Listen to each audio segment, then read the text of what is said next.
Good morning, everybody. This is Namrata. I am here to explain you a very interesting topic, that is demand, from the subject Principles of Economics.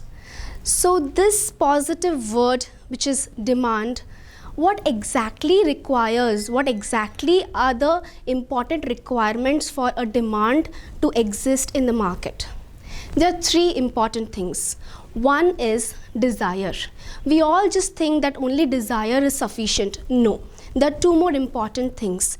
Desire, other than that, ability to pay for that particular product.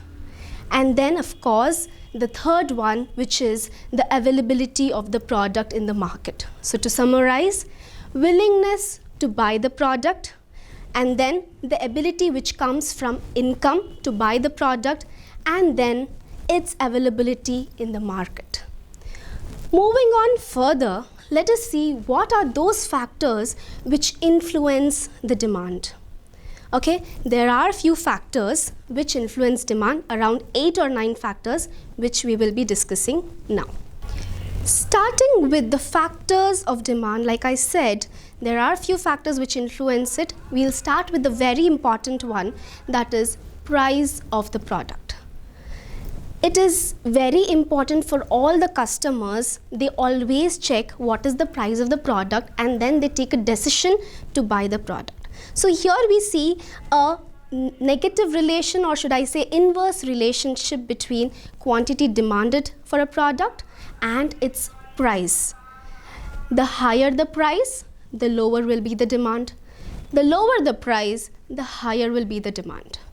Point number 2, like I said, ability comes from income. There is another factor which influences demand. And what is that? That is income, disposable income rather. Why disposable income? Because when you get your income, you have to pay off your tax liability, income tax. When you pay off that, you have certain income at your hand, at your disposal, and that gives you ability to pay, right? That is the second factor.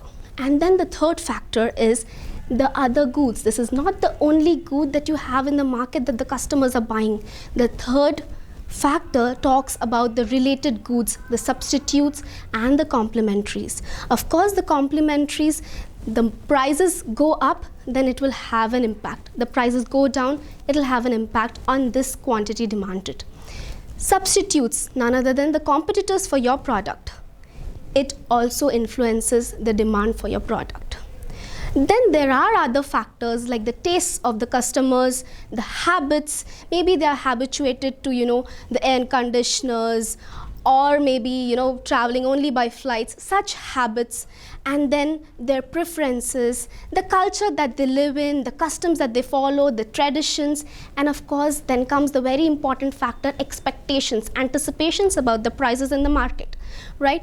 Going ahead, what will be the price of this product will impact the demand right now. If they expect that the price is going to increase in the future, rise in the future, then at this point they might want to buy more if it is a durable product. If it is perishable, then they might adjust accordingly. But if it is a durable product, they will buy now for even future usage. If the product's price is anticipated to fall in the future, then they will wait, buy only what is required at the moment, and then buy when it starts falling. Happens also in speculation, right? So these are the factors that influence the demand, right? Now the same factors, when put in a functional format, they are going to give you the demand function. All right. Now let's move on to the very important law that we discuss under demand, law of demand. Like we know, this is going to tell you the relationship between quantity of the product and price of that product. So the statement of the law states that ceteris paribus, the quantity demanded of a commodity tends to fall with the rise in its price. Conversely, the quantity demanded of a commodity tends to rise with a fall in its price, right? Of course, there are certain assumptions. When there's a law, there has to be certain assumptions to it also. The assumptions are very simple. All the factors that we just discussed, except for the price of that product, all the other things need to be constant, like no change in the disposable income, no change in the price of the related goods, no change in the tastes, habits, preferences of the customers, and no expectations made for the future prices. Right? So here, let us conclude this topic. Let me quickly summarize what we have discussed. We have discussed that what are the requirements for the demand to exist in the market.